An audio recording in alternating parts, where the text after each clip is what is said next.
Hello, bonjour. Welcome to the Union Safety Net, le filet de sécurité syndicale, a union podcast for working people. I'm your host, Sébastien Bezeau, et oui, parfois en français aussi.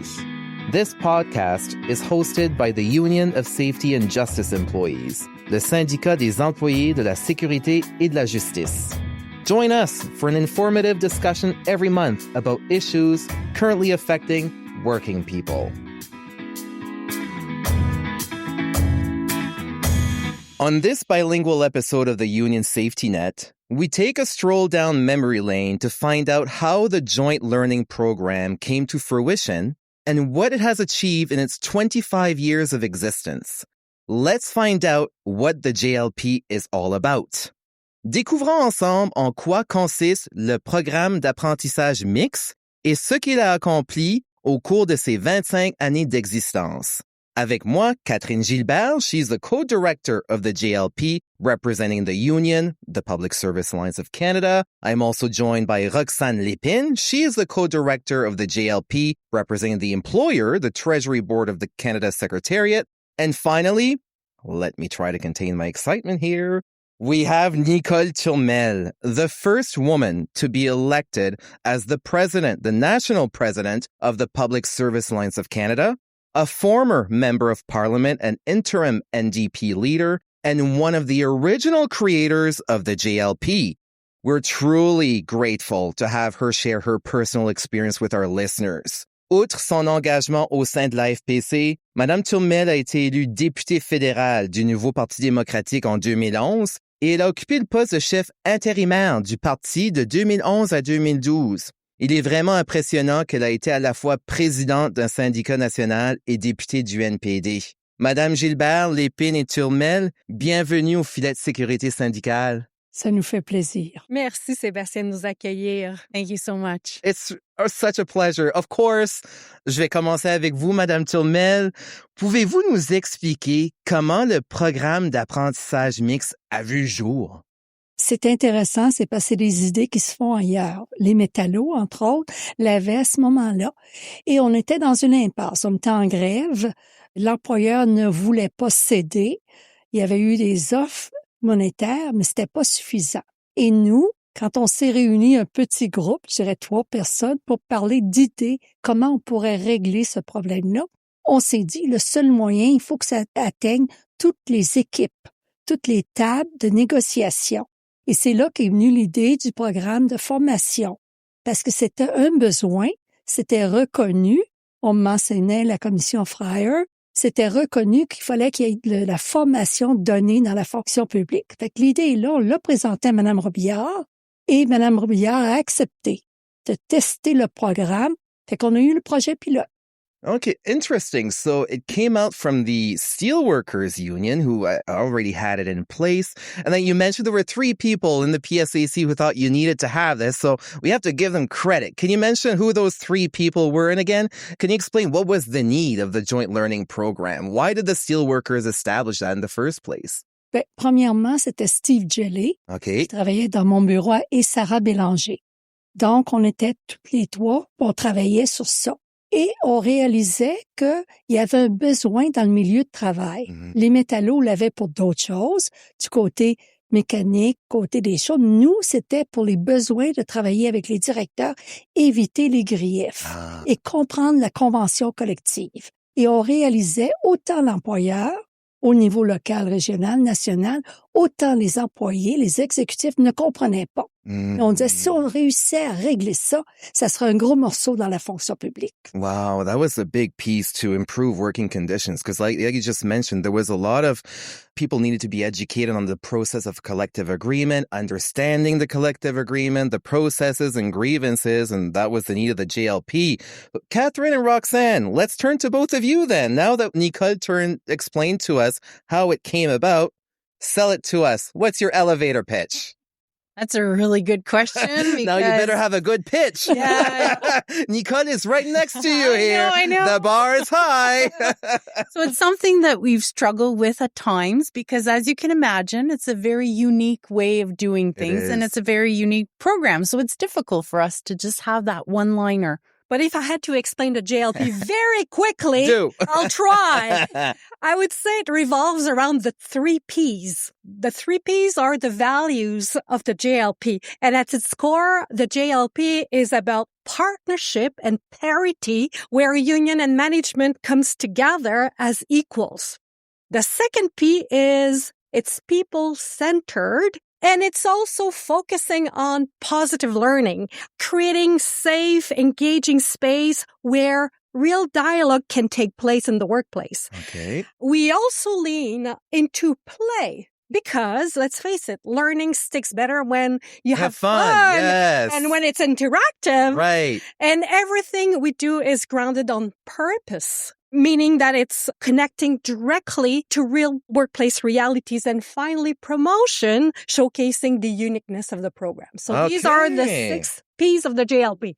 Mais je voudrais ajouter, il a été très clair, ça a été établi au départ, qu'on ne touchait pas les négociations. On séparait les deux choses. Comme la santé et sécurité, c'était une loi. Oui. Donc, on ne touchait pas à ça. OK. Par contre, les problèmes au niveau du climat de travail, les choses comme ça, on pouvait en parler. Ça, c'était important de faire la différence entre les deux, ce qui était légal et non légal, qui peut être réglé sur place. Intéressant. And on that note, the bargaining process with Treasury Board, it's all legalities, it's all timelines, it's extremely difficult to understand, but we have a podcast episode on that, one in English and one in French. So tune in for that. Catherine, you're not off the hook just yet. Okay. So your P's, no? Yeah. What are they in French? Are they A's or B's? Like what's... They're all P's. Oh, they're all P's. It's we all managed to find the equivalent in French. That's not always possible, and we know it. Okay, so it's all the same messaging. Yes. Okay, sounds good.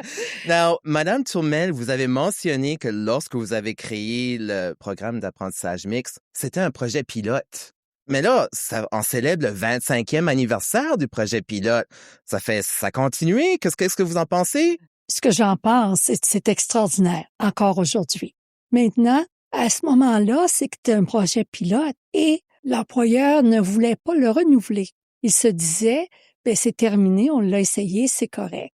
Ils ont fait faire une évaluation à la grandeur des bureaux et c'est venu du côté de l'employeur de dire, on apprécie et on aime, on veut le garder. Wow. Il y a eu une période de transition. Faut pas l'oublier, ça a été difficile. Au moment, d'abord, les négociations, c'est toujours en retard. Oui. On le sait. Oui. On le sait. Donc, entre le temps où le projet s'est terminé et renouvellement de la convention collective, il y a eu plusieurs mois.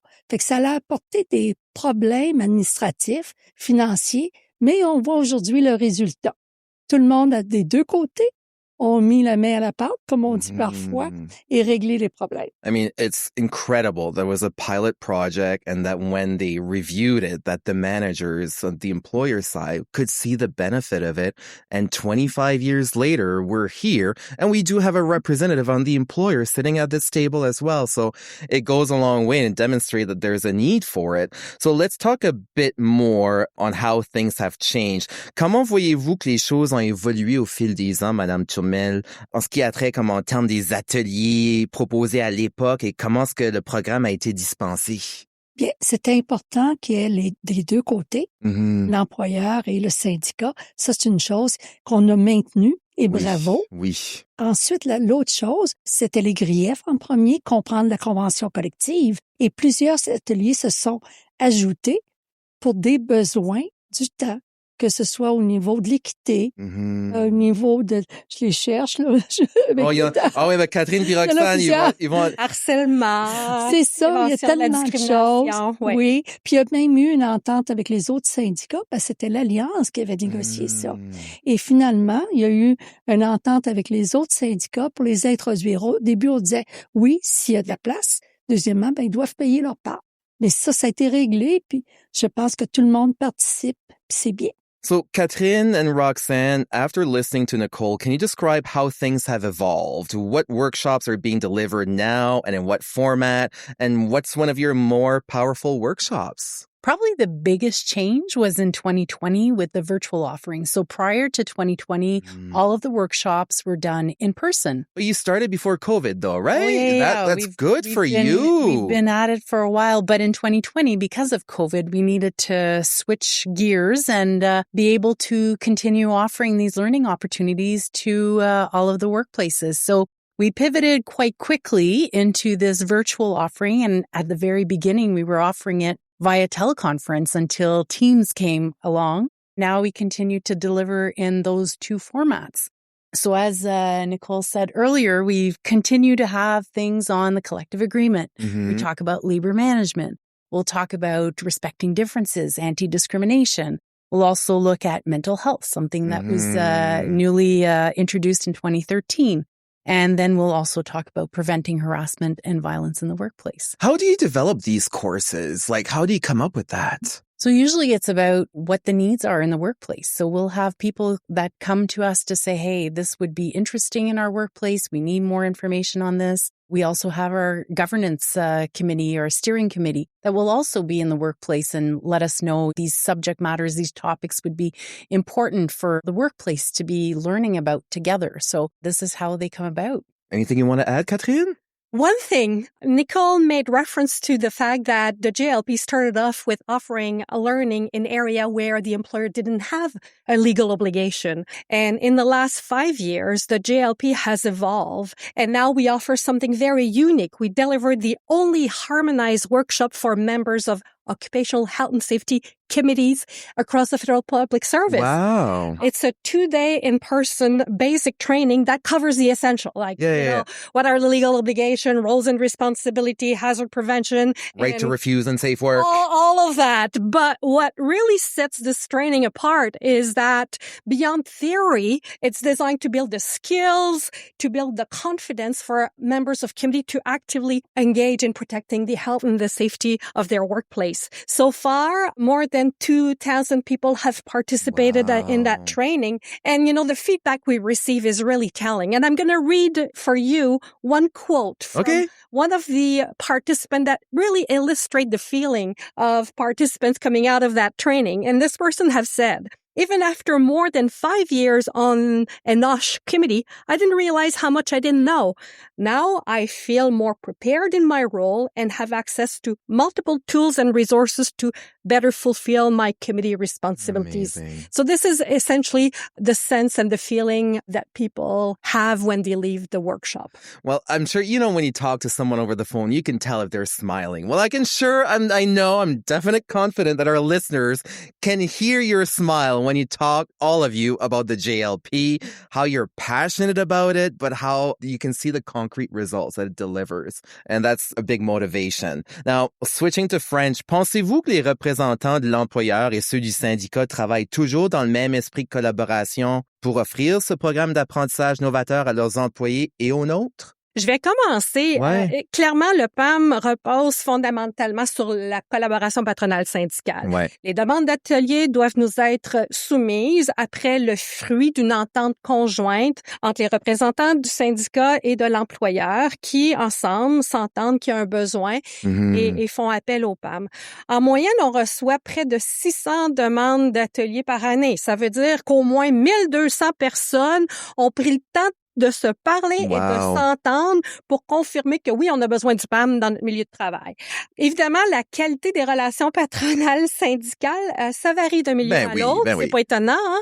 Dans certains cas, c'est le syndicat qui donne l'élan au PAM. Dans d'autres milieux, c'est plutôt l'employeur. L'important, c'est qu'un mouvement parte, qu'un ou l'autre entame la démarche. Puis, j'aimerais rappeler à tous que la collaboration, c'est pas inné, hein? Ça s'apprend, ça s'entretient. Et j'aimerais aussi rajouter que nécessite des rajustements. Il y a les gens qui changent et tout ça. Faut ajuster des fois le tir pour mieux collaborer.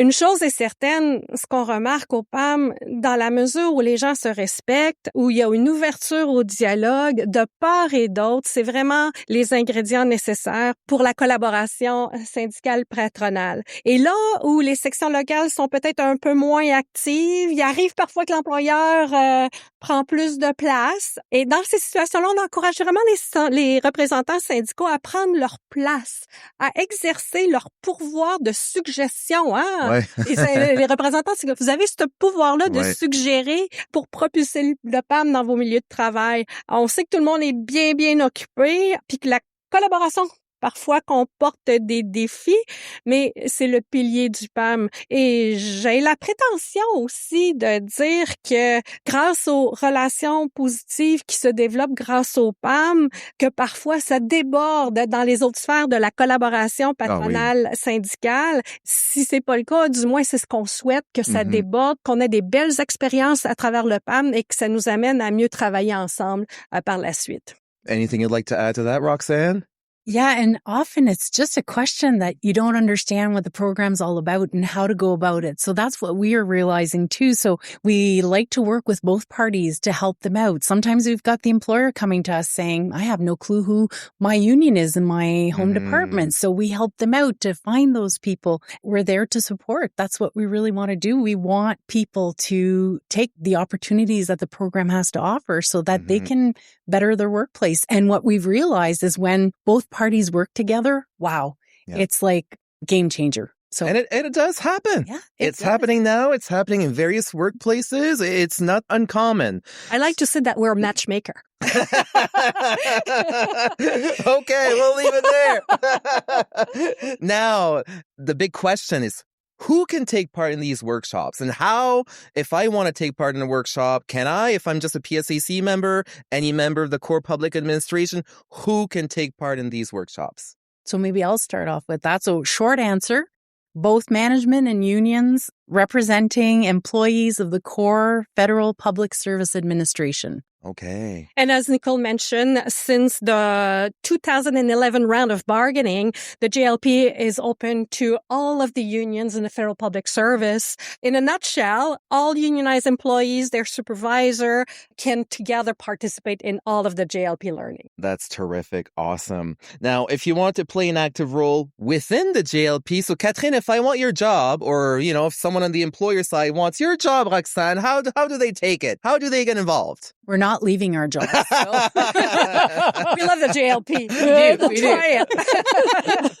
it. But some of the ways you can get involved is to request a workshop or request a virtual discussion. So it's a perfect opportunity to collaborate between the parties. It's an opportunity to learn together and have important conversations. And it's also an opportunity to open the lines of communications and make positive changes in the workplace. So that's one way. The other way is to become an organizer. So we do need people to organize our workshops because we're not organizing them all. So these people are actively working in their organizations to find participants. They're also finding locations so that we can hold these learning activities. They promote it in their workplace, and they also organize all the logistics of the learning opportunities. Okay. Puis, vous pouvez devenir facilitateur ou facilitatrice du PAM, qui est vraiment au cœur du programme. Les facilitateurs, ce sont des employés comme vous de la fonction publique fédérale qui représentent soit l'employeur ou le syndicat et qui animent toutes les sessions du programme d'apprentissage mixte dans différents ministères à travers le Canada. Et le travail de facilitateur se fait en plus des tâches habituelles. Les gens sont libérés par leur superviseur pour contribuer au PAM. Les facilitateurs guident toutes les activités du PAM, créent des espaces de discussion sécuritaires qui permettent aux participants d'échanger et de trouver ensemble des façons concrètes d'améliorer leur environnement de travail.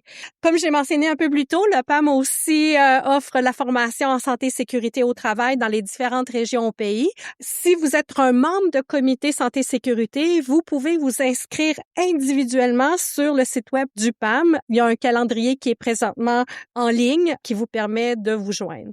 Pour terminer, bien, le PAM, depuis 25 ans, change la manière dont les gens s'écoutent, collaborent et travaillent ensemble. Et ensemble, on espère de faire de cette année de célébration une année mémorable à la manière du PAM, en espérant que les parties puissent, malgré un contexte parfois difficile, puissent malgré tout se retrouver, collaborer et bénéficier du programme d'apprentissage mixte. Ouais. Puis une des raisons pour laquelle nous avons créé ce balado, c'est une de nos membres, Caroline Moret-Gregan, qui est une facilitatrice, qui a reçu une mention honorable parce qu'elle a donné beaucoup de formations dans la région de l'Atlantique.